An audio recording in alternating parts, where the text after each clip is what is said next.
Et voilà, c'est parti. Salut à tous. Moi, je voulais vous faire une petite vidéo un peu de pub, en fait, de marketing. Clairement, qu'on se le dise, mais pour vous expliquer un peu mon parcours, d'où je viens et ce que je fais. Ça me semblait quand même important parce qu'en fait, je me suis jamais présenté, quoi. C'est plus pour me présenter, quoi. Et dans mes consultations, souvent les gens me le demandent, donc voilà. En gros, moi, donc je suis belge d'origine, comme vous devez l'entendre pour les Français, un petit accent, de Bruxelles. Et j'ai 36 ans, en 2025 aujourd'hui. Et moi j'ai fait, donc j'ai grandi en Belgique jusqu'à mes 27-28 ans. Et j'ai étudié la psychologie à l'université, dans une grosse université près de Bruxelles, en périphérie. Et après, j'ai fait encore d'autres études de philo, de sociaux et d'anthropo. Puis j'ai fait un stage en recherche aussi, et j'étais assez intéressé par la recherche, etc. Donc en gros, j'ai un assez long parcours universitaire, mais essentiellement dans les sciences humaines et sociales. Ouais, avant ça, je suis parti un an en Australie, enfin un peu moins d'un an, apprendre l'anglais après mes études, et pour surfer parce que je suis passionné de surf. Et je fais beaucoup de sport aussi, de manière générale depuis tout petit. Je suis passionné, mais en particulier du surf, quoi. Mais donc voilà, mon parcours, donc en gros, sciences humaines et sociales, avec quand même mon fer de lance, on pourrait dire, c'est quand même la psycho. Enfin, c'est par là que j'ai commencé et c'est ce que j'ai étudié le plus longtemps, et c'est un peu l'angle avec lequel j'ai étudié même le reste, même si j'étais très fan, et je le suis toujours, de philo, puis même la socio et l'anthropo aussi, mais ça, c'est quand même plus avec un angle, je m'intéresse au social avec un angle plutôt individuel ou psychologique, quoi. Mais bon, voilà. Tout m'intéresse, ou en tout cas beaucoup de choses m'intéressent, bon, pas tout, mais beaucoup de choses m'intéressent, je suis un peu un touche-à-tout. Comme je le dis souvent, je suis un peu un spécialiste de rien, une sorte d'expert généraliste ou de généraliste tout court. Moi, ce que j'essaye, c'est souvent parce que je suis comme ça, hein, c'est mon profil, mais de lire, d'écouter. J'écoute beaucoup de podcasts, je lis pas mal de bouquins, de livres, des livres très très différents. Ça peut être des histoires, ça peut être des trucs de cons, ça peut être des trucs très très scientifiques où je comprends pas 10% du bouquin ou de l'expert qui parle. Et ça peut être en physique quantique ou théorique, comme ça peut être sur l'alimentation, sur le sport, ça peut être une histoire, un roman ou une personne célèbre qui explique sa biographie. J'aime beaucoup les biographies aussi, comme beaucoup de monde. Donc je suis un peu un touche-à-tout, et c'est ce qui me plaît en fait. Au début je l'acceptais pas trop, etc. Et maintenant ça fait un moment que je l'ai accepté. Et je pense que c'est clairement ma force. Enfin, en fait, c'est qui je suis, quoi. Donc, c'est une faiblesse d'un certain point de vue par rapport à d'autres personnes, et c'est une force d'un autre point de vue si on l'accepte bien et qu'on peut tourner sa vie par rapport à ça et son boulot, mais pas uniquement, quoi. Donc, pour reprendre mon parcours après mes études, je suis parti en France, dans le sud-ouest de la France, près de Bordeaux, près de la mer. Parce qu'on allait tout le temps en vacances, etc. On connaît pas mal cette région, même très fort, le sud-ouest, là où ça surfe. Il n'y a pas que là où ça surfe, mais ça surfe beaucoup, c'est un peu le berceau du surf français. Et on allait tout le temps en vacances, etc., avec nos copains, nos familles, etc. Et donc moi, cherchant à allier l'utile à l'agréable, j'ai bougé. Et j'ai commencé mon premier boulot, j'étais directement indépendant, parce que moi, je suis quelqu'un de très indépendant, j'aime pas faire les choses... Avec les autres, oui, mais déjà le travail en équipe, c'est compliqué pour moi. J'ai une pensée assez indépendante, j'aime bien penser par moi-même, souvent à contre-courant, ce qui est de nouveau un avantage, mais ce qui peut être aussi un inconvénient. J'aime pas les structures, les grosses institutions, les trucs comme ça. Ou c'est pas que j'aime pas, j'en vois l'utilité, mais pas pour moi, quoi. Pour d'autres personnes, quoi. Et donc j'ai bossé parce qu'en fait je me suis découvert entre-temps via la lorgnette un peu du haut potentiel, du HP, enfin même tout à fait en Belgique. Ce qui au passage n'est pas une question d'intelligence, et c'est pas du tout ma grille de lecture et ma façon de le comprendre. Je vous l'expliquerai peut-être juste après. Donc, en fait, au début, c'était une question personnelle. Ça, c'était quand j'étais en Belgique pendant mes études. C'est un peu décousu, hein, mais c'est aussi comme ça que mon cerveau fonctionne. Et puis après, quand je suis venu en France, il fallait que je bosse. Je devais me lancer.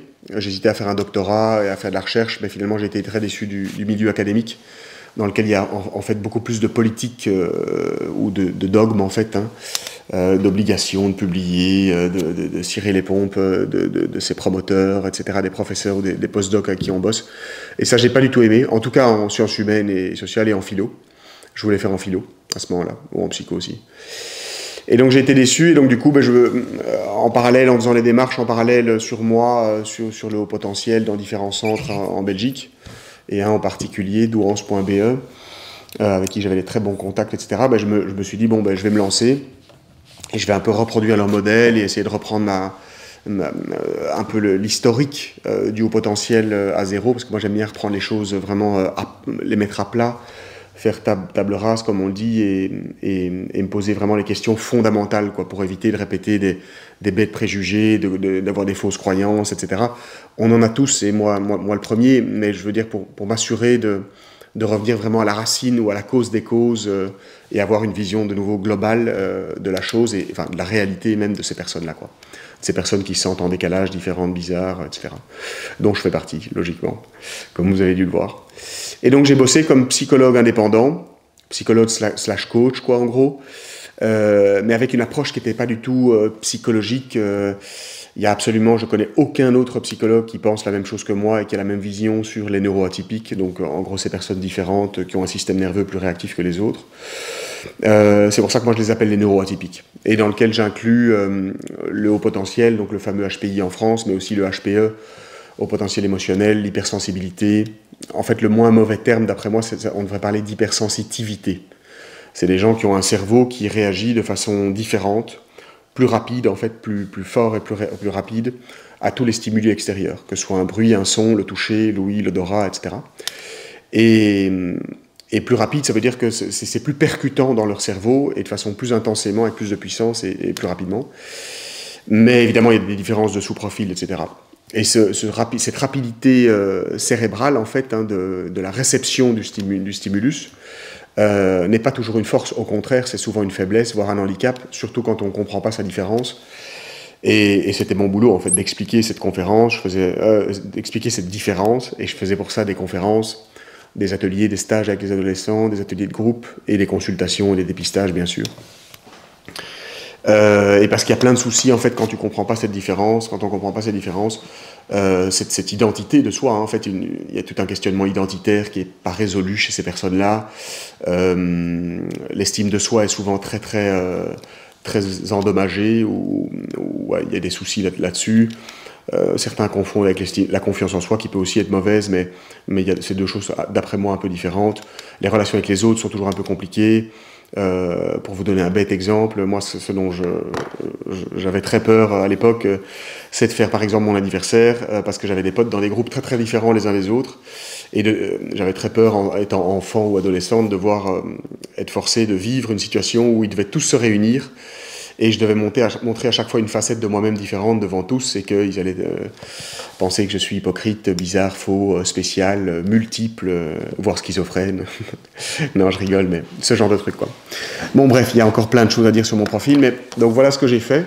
Au début, donc toujours pour des raisons personnelles, et puis c'est devenu mon boulot quand je suis venu ici en France. J'ai ouvert mon petit centre ici, près de Bordeaux, et je faisais mes consultations, mon dépistage, mes ateliers de groupe, mes stages ados et mes conférences. J'ai fait ça pendant quelques années, et là vraiment j'ai tout revu de A à Z dans la littérature, et puis j'avais la pratique aussi, donc c'était très intéressant. Je pouvais voir au quotidien tous les différents profils, en individuel, en groupe, des enfants comme des adultes, ou des personnes même très âgées. Donc c'était vraiment très intéressant, et je pense que j'ai été, je vais pas dire au bout de ce sujet, mais j'ai aujourd'hui, s'il y a un truc pour lequel je suis le moins mauvais, le moins généraliste ou flou ou général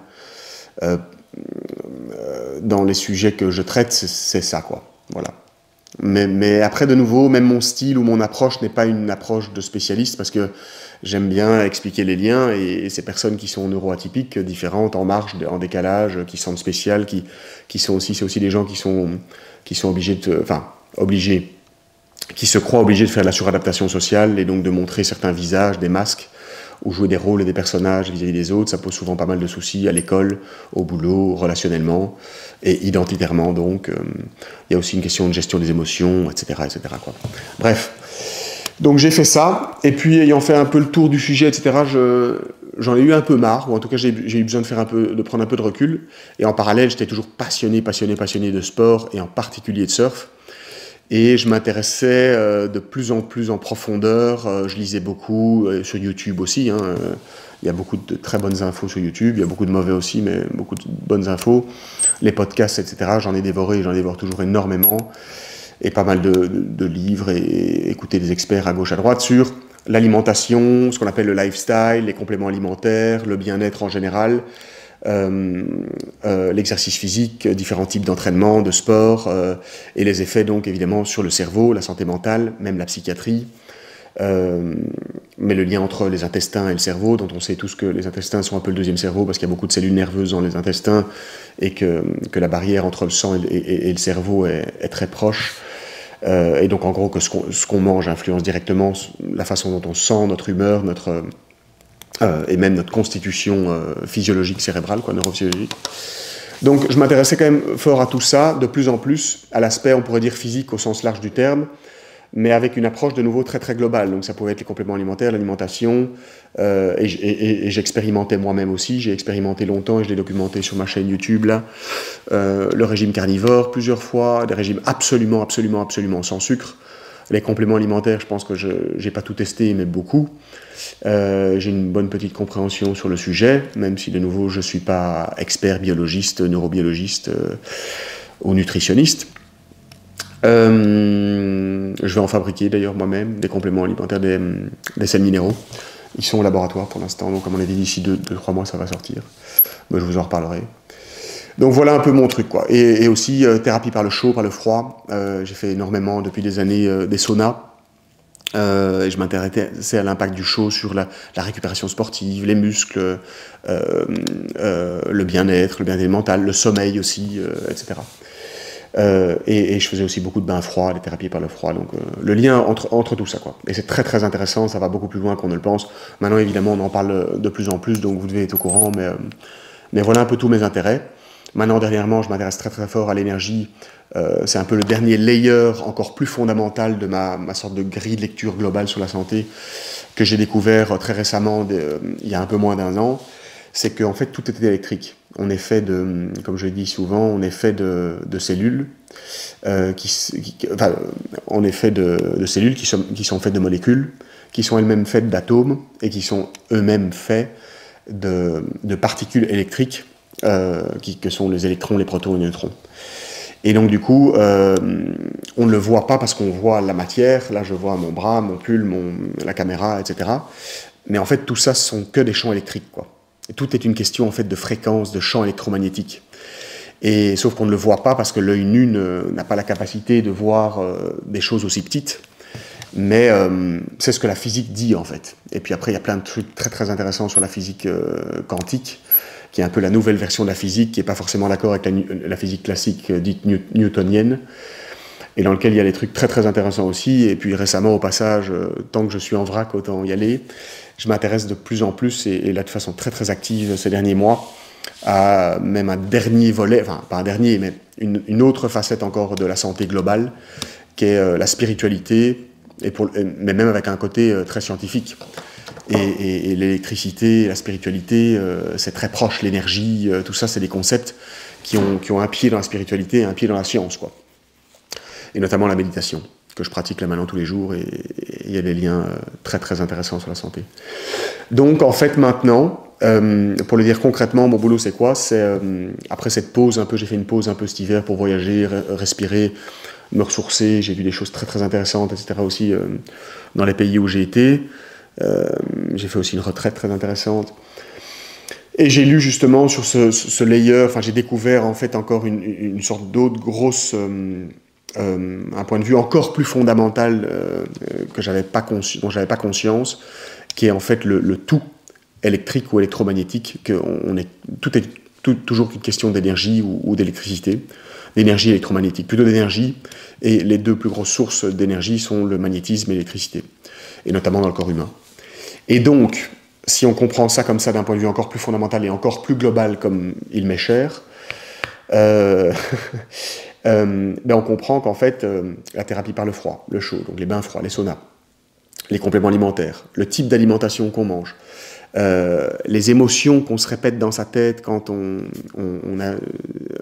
revit certaines expériences, la vie de tous les jours, nos relations sociales, l'école, le boulot, la neuroatypie pour ceux qui seraient différents, qui auraient un cerveau qui serait plus sensitif que les autres, etc., etc., doivent être compris par rapport à, je vais dire, cet axiome ou ce principe ou ce point de vue de base qu'est l'énergie et de façon principale l'énergie électromagnétique, quoi. C'est-à-dire qu'en gros, pour le faire simple, quand on a bien dormi, c'est qu'en fait on est bien conducteur d'électricité, d'énergie.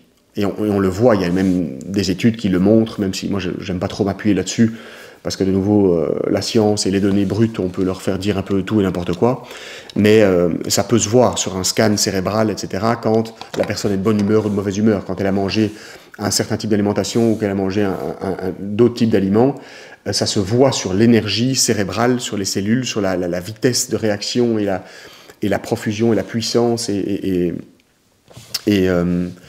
l'énergie que son cerveau et donc que son corps peut le faire. Et puis ça se revoit sur la peau, sur les gens, etc. Bon, bref. Je commence à être flou et à m'emballer, mais vous voyez un peu le point de vue, quoi. Et donc maintenant, au jour d'aujourd'hui, si on simplifie, j'ai toujours mes consultations qui sont spécifiques aux neuroatypiques, c'est-à-dire aux personnes HP, au potentiel, HPI, HPE, hypersensibles, etc. Il y a des gens qui viennent me voir pour ça, et rien que pour ça, et c'est très bien, et je continue à faire ça. Et je vais remettre sans doute pas mal de trucs un peu à jour et relancer ça. Mais je fais aussi tout un tas une grosse partie de mon boulot, comme un peu cette chaîne YouTube, etc., sur le côté santé globale, qui inclut la neuroatypie, le fait d'être différent, etc., mais pas exclusivement. On peut très bien venir me consulter. Donc pour ça, je fais des consultations aussi, et je vais faire des conférences, je fais des vidéos YouTube. J'essaie de documenter ça de façon aussi un peu plus fun et décontractée et personnelle sur ma chaîne Insta, etc., sur la santé donc globale, quoi. Et là-dessus, comme je vous l'ai dit, compléments alimentaires, alimentation, sauna, bain froid, lumière, magnétisme, grounding, même méditation, etc. Voilà, donc j'ai plein d'idées, plein d'inspirations, je suis hyper chaud, hyper excité, mais voilà un peu en gros ce que je fais, et les axes que je vais travailler à l'avenir via différentes plateformes, quoi. Insta, YouTube, pour le partage. J'aime bien m'exprimer, comme vous l'avez compris, toujours en vrac et avec la pensée en arborescence, mais c'est un peu mon style, et c'est très bien comme ça. Ça plaît à ceux qui sont comme ça, et ça plaît pas à ceux qui ne le sont pas. On peut pas plaire à tout le monde, hein, comme les gens sont différents. Et puis les consultations de façon un peu plus rigoureuse, même si je suis très spontané, et c'est très relax aussi, quoi. Et puis bientôt, je vais remettre à jour, donc peut-être des ateliers de groupe, mais surtout les conférences, et peut-être des choses un peu plus immersives, de quelques heures, voire même de plusieurs journées. J'aimerais faire peut-être des retraites aussi, etc. Mais je suis en train de bosser un peu là-dessus. Voilà la structure de mon boulot. Et en plus de tout ça, j'ai un côté, et qui ressort de plus en plus, même si j'ai pas du tout été formé pour ça, etc. Mais je pense pas qu'il faut l'être, mais je veux dire, voilà, j'ai jamais creusé vraiment très fort ce domaine-là, ou cette chose-là, mais j'ai un côté très créatif, un peu artistique, quoi, au sens très flou et large du terme, quoi, même tout à fait, et dans beaucoup de domaines, quoi. Alors moi, forcément, un peu le langage, les idées, les concepts, ça c'est un peu le médium avec lequel je suis à l'aise, mais j'aime bien de temps en temps un peu dessiner, même si c'est quand même pas mon médium préféré. Je fais aussi des petits fanzines, si j'en ai un, mais je vais pas vous le montrer parce qu'il va bientôt sortir. Et donc, en fait, dans ma dernière approche de mon boulot, là, que je suis en train de partager, mon nouveau site qui va bientôt sortir, etc., je veux qu'il y ait un espace très, très, très, très personnel, authentique, mais plutôt personnel, en mode créatif, quoi. Et je me vois de plus en plus comme ayant un pied dans la science, sans être du tout un scientifique, et en étant toujours plutôt un généraliste qu'un spécialiste, avec une approche plutôt compréhensive et globale, au lieu d'avoir une approche très spécifique en silo, un peu à l'aveugle, mais ultra spécialiste sur les connaissances et un certain nombre de connaissances. Moi, c'est plus sur la compréhension que sur le connaître.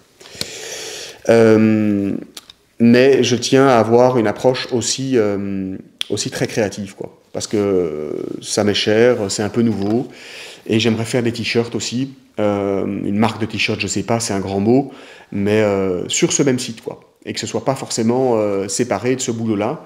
Je comprends pas trop pourquoi des gens qui sont passionnés de plein de trucs doivent forcément à chaque fois créer des business différents. Moi, au final, c'est moi. Donc, pourquoi pas voir en même temps des consultations sur l'alimentation, des consultations sur la neuroatypie, le fait d'être au potentiel HP hypersensible, etc. Et des petits magazines, je sais pas, à bas prix que je vends ou que je partage, avec un côté vlog et même un côté YouTube, etc. Voire même des t-shirts, etc. ou des produits beaucoup plus créatifs où je peux me lâcher et on peut même rigoler et même dire des conneries, des trucs marrants. Et après tout, ça fait partie aussi de la vie. C'est même une partie très importante, l'humour, la créativité, et très très importante d'après moi, et j'en prends de plus en plus conscience. Donc voilà, quoi.